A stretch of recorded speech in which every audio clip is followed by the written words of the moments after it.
of time to do the job, it would take a lot of time to convert a voltage to a waveform, but it would give you lots and lots of bits because it's very simple to build a DAC with lots of bits.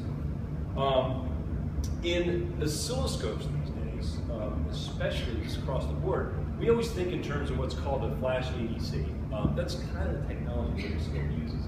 And it's a very brute force architecture. It's basically got a number of comparators, 256 for an 8-bit, or 65,000 for a 16-bit AD converter, and you have a bunch of logic to combine them together and just a bunch of threshold detectors to figure out which bits are going to be 1 and which ones are going to be 0.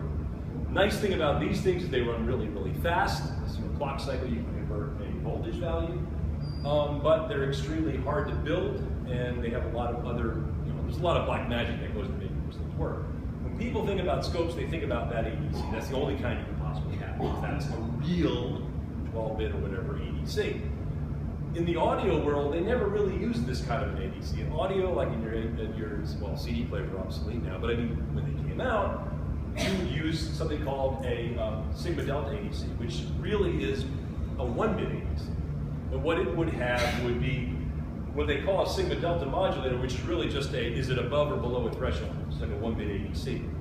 And they would sample this at a very, very fast rate. They would oversample, for audio you need maybe 20 kilohertz of bandwidth, they would sample at a megahertz range, so really oversampling. And then they would do a digital filter and a decimator. Inside this modulator, they would do something fancy as well. They would do something called noise shaping, which we're only going to say they do it, and I'm not going to discuss the details of how it works. But by filtering and decimating, what they essentially do is they take the quantization noise and they remove it, essentially, from the resulting waveform. So you basically start with 1 bit, you filter out all the quantization noise, and you can end up with 24 bits of resolution. It's a valid way to do it. It's out there in the industry. It's done every day in audio stuff. So it really is an A to D converter. In the oscilloscope world, we took that step and we thought we'd try to apply that to the instrument and make it a little more flexible. So let's think about it in a little bit more detail. Can you imagine a to D converter that can sample at any rate? It's just a perfect A to D converter. It only has quantization noise. It can sample as fast as you want to sample it. If we run that A to D converter at a specific sample rate, let's say F sub S over 2, and it's an 8-bit A to D, let's say, the quantization noise, if it's ideal, is going to sit there like some kind of a flat noise floor in the spectrum.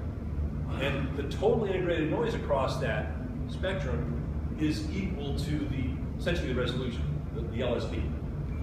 So if we take that same A to D converter, running at this speed F sub S over 2, at half rate in this case, and we sample it at a higher rate, then that same noise floor, same noise power integrated, is now distributed over a broader range of frequencies.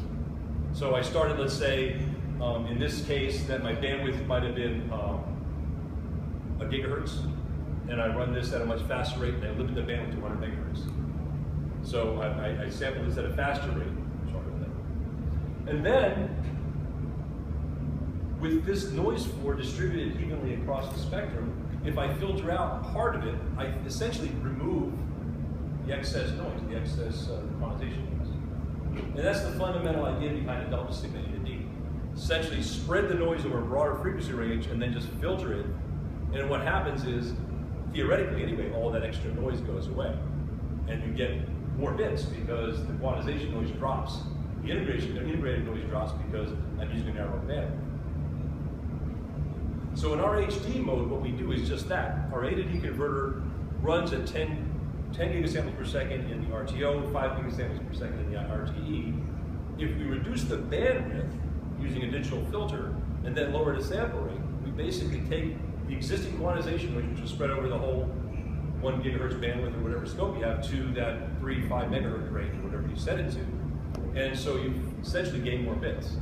And approximately it's 1 bit for every quartering of the sample rate. And that's where we get the 16 bits from. Okay, that's real, right? I mean, that's an AD. Anybody disagree with me? I know what's going to say to me, but you know. Right. So can anybody else do the same thing that we're doing? Why can't they take it? I'll cover that. It's a really good point. That's actually a great point. Can anybody else do it? Yeah, it's just math. So here's the other part of it. I said this is an ideal ADC. Well, a real ADC doesn't do this. Okay? A real ADC has spurs and all kinds of other non-Gaussian noise associated. So you don't actually ever get full bit performance anyway. Even from a 12-bit ADC, a 10-bit ADC, or 8-bit, it doesn't matter what the bit count is, you're not going to get all those bits, right? We always talk about effective bits, then the customer's eyes glaze over and we have to talk about it. But it's an important aspect of it. So if you look at that, this is my step here. If you look at that, for example, a comparison of two different RTOs, two different oscilloscopes, this is, I think, the Agilent scope, right? Yes, sir. So we look at, for example, spurious free dynamic range in a scope that purports to be greater than 8 bits. You can see the SFDR down to low frequencies is what, about 57 dB here, and we're about the same rate here. This is an 8-bit scope. This is one that claims to be more than 8 bits. What happened is the spurs contain more noise energy or error energy than the quantization noise, so you never get on the inside. This is the reality that we know, we understand, that customers don't even care. When they're buying a scope, they look at the bits in the front of the panel, and they don't really get into this stuff. But for you to understand why that is. And at some points, by the way, their SFDR is better than ours, in some places it's worse, like here it's quite good. Interesting to note, by the way, this is a side thing, the SFDR always tends to decrease as you go up in frequency. It's lower because what happens is there's a harmonic that goes out of band on the scope and disappears. But then once you go to a higher frequency of the signal, then you have more underspur. So they always tend to look this way. It's kind of weird, jaggedy shape. So what makes us unique? I think that was the question. That's right. So why are we unique is basically in the implementation. So we do this in our ASIC, so we're doing it in real time. So when we turn on HD mode, it's still streaming through that ASIC in real time. So I get one sample in, one sample out. It doesn't slow the scope down. My digital triggering still works, all my math still works, I get 1 million waveforms per second, all that stuff still happens because it's all built into hardware. Our ADC happens to have really low spurious, which helps this work better on our scope than almost anybody else's scope, simply because most of our quantization noise is actually kind of high noise, less spurs to worry about. So we actually end up getting better gain in this mode. And it looks better typically than a 12-bit, real 12-bit scope. And as I think Rich mentioned before, the HD mode includes the trigger, so you can trigger on the enhanced signal. So I actually get the benefit of the high resolution and high definition on my trigger circuit, which is something that I think is probably the most powerful aspect of it. Now, if you think about LaCroix, and this is something I don't think anybody in this room knows but me, because I talked to Marty Miller about it. The ERES function in the LaCroix scope is an HD mode. It's identical to what we do. It's a filter with downsampling.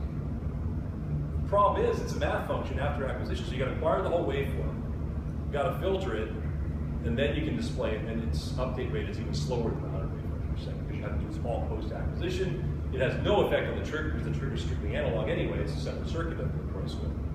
And LaCroix has a pretty big spurious problem. And actually, it turns out their spurs are a little bit funny in the sense that their spurs are way down at low frequencies because of the technology they use to calibrate the scope. It actually ends up shoving all the spurs down to low frequencies, so you tend to see what looks like a phase noise almost on low frequency. And so it's not as effective on their scope, especially at low frequencies. So those are the reasons that it's really unique for us. We do it in hardware, and our ADC happens to be more linear than anybody else's, so it tends to work better.